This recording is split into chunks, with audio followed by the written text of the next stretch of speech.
ತಾಲೂಕಿನ ತಾಯಿ ಮಕ್ಕಳ ಆಸ್ಪತ್ರೆ ಆವರಣದಲ್ಲಿ ಆಯೋಜಿಸಲಾಗಿದ್ದ ರಾಷ್ಟ್ರೀಯ ಪಲ್ಸ್ ಪೋಲಿಯೋ ಲಸಿಕೆ ಕಾರ್ಯಕ್ರಮವನ್ನು ನಂಜನಗೂಡು ಕ್ಷೇತ್ರದ ಶಾಸಕ ದರ್ಶನ್ ಧ್ರುವನಾರಾಯಣ್ ಚಾಲನೆ ನೀಡಿದರು.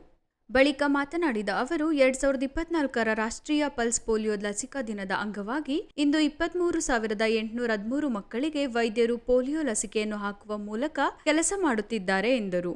ಕಾರ್ಯಕ್ರಮದಲ್ಲಿ ಡಾಕ್ಟರ್ ಶಿವಪ್ರಸಾದ್, ಮಾಜಿ ಶಾಸಕ ಕಳಲೆ ಕೇಶವಮೂರ್ತಿ ಸೇರಿದಂತೆ ಹಲವರು ಉಪಸ್ಥಿತರಿದ್ದರು.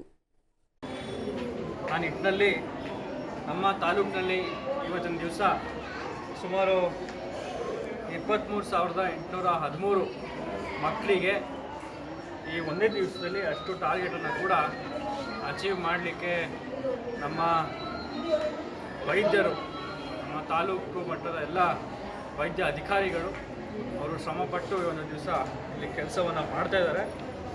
ಹಾಗೆ ಈ ಒಂದು ಸೆಂಟರ್ನಲ್ಲಿ, ಈ ಒಂದು ಬೂತ್ನಲ್ಲಿ ಇಲ್ಲಿಯವರೆಗೆ ಈಗ ಸುಮಾರು 12 ಗಂಟೆ ಆಗ್ತಾ ಬರ್ತಾ ಇದೆ.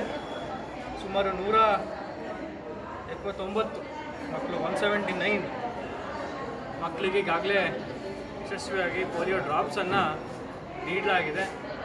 ಇದೊಂದು ತುಂಬ ಶ್ರಮಪಟ್ಟು ನಮ್ಮ ವೈದ್ಯಾಧಿಕಾರಿಗಳು ಈ ಒಂದು ಕೆಲಸವನ್ನು ಮಾಡ್ತಾ ಇದ್ದಾರೆ. ಅದರಿಂದ ಮೊದಲನೇದಾಗಿ ನಾವೆಲ್ಲರೂ ಕೂಡ ಸೇರಿ ಅವರಿಗೆ ಧನ್ಯವಾದಗಳನ್ನು ಹೇಳಬೇಕಾಗ್ತದೆ. ಯಾಕೆಂತಂದರೆ ಇಷ್ಟು ಉರಿ ಬಿಸಿಲಲ್ಲೂ ಕೂಡ ನಾನು ಬರ್ತಾ ನೋಡಿದೆ, ನಮ್ಮ ಟೋಲ್ನಲ್ಲೂ ಕೂಡ ಅಲ್ಲೂ ಒಂದು ಬೂತ್ನಲ್ಲಿ ಮಕ್ಕಳಿಗೆ ಹಾಕುವಂಥ ವ್ಯವಸ್ಥೆಯನ್ನು ಮಾಡ್ತಾ ಇದ್ದೀವಿ. ಆದ್ದರಿಂದ ತುಂಬ ಶ್ರಮಪಟ್ಟು ಕೆಲಸವನ್ನು ಮಾಡ್ತಿರುವಂತಹ ವೈದ್ಯ ಅಧಿಕಾರಿಗಳಿಗೆ ಮೊದಲನೇದಾಗಿ ನಾವೆಲ್ಲರೂ ಕೂಡ ಸೇರಿ ಅವರಿಗೆ ಧನ್ಯವಾದಗಳನ್ನು ಸಲ್ಲಿಸಬೇಕಾಗ್ತದೆ. ಜೊತೆಗೆ ಇವತ್ತಿನ ದಿವಸ ಈಗಾಗಲೇ 179 ಮಕ್ಕಳು ಇಲ್ಲಿ ಬಂದು ಈ ಬೂತ್ನಲ್ಲಿ ಪೋಲಿಯೋ ಡ್ರಾಪ್ಸನ್ನು ಹಾಕ್ಸ್ಕೊಂಡಿದ್ದಾರೆ. ನಾನು ಕೂಡ ಮಾಧ್ಯಮಗಳ ಮುಖಾಂತರ ಮನವಿಯನ್ನು ಮಾಡ್ತೇನೆ. ಎಲ್ಲರೂ ನಮ್ಮ ತಾಲೂಕಿನ ಎಲ್ಲ ಜನತೆ ಈ ಒಂದು ಅಭಿಯಾನದ ಉಪಯೋಗವನ್ನು ಪಡ್ಕೋಬೇಕು.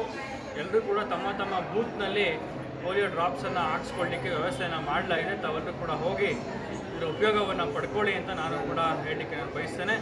ಜೊತೆಗೆ ನಮ್ಮ ದೇಶ ಈ ಒಂದು ದಿವಸ ಪೋಲಿಯೋ ಫ್ರೀ ಆಗಿದ್ದರೂ ಕೂಡ ಅಕ್ಕಪಕ್ಕದ ದೇಶಗಳು ಇನ್ನೂ ಏನು ಪೋಲಿಯೋ ಫ್ರೀ ಡಿಕ್ಲೇರ್ ಆಗಿರೋದಿಲ್ಲ.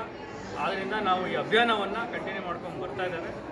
ಆದ್ದರಿಂದ ನಮ್ಮ ತಾಲೂಕಿನಲ್ಲಿ ಪ್ರತಿಯೊಬ್ಬರು ಕೂಡ ಯಾರು ಮಕ್ಕಳಿದ್ದಾರೆ ಎಲ್ಲರಿಗೂ ಪೋಲಿಯೋ ಡ್ರಾಪ್ಸನ್ನು ಈ ಒಂದು ಬೂತ್ನಲ್ಲಿ ಬಂದು ಹಾಕ್ಸ್ಕೊಳ್ಳಿ ಅಂತ ನಾನು ಕೂಡ ವಿನಂತಿಯನ್ನು ಮಾಡ್ತಾ ಇದ್ದೇನೆ.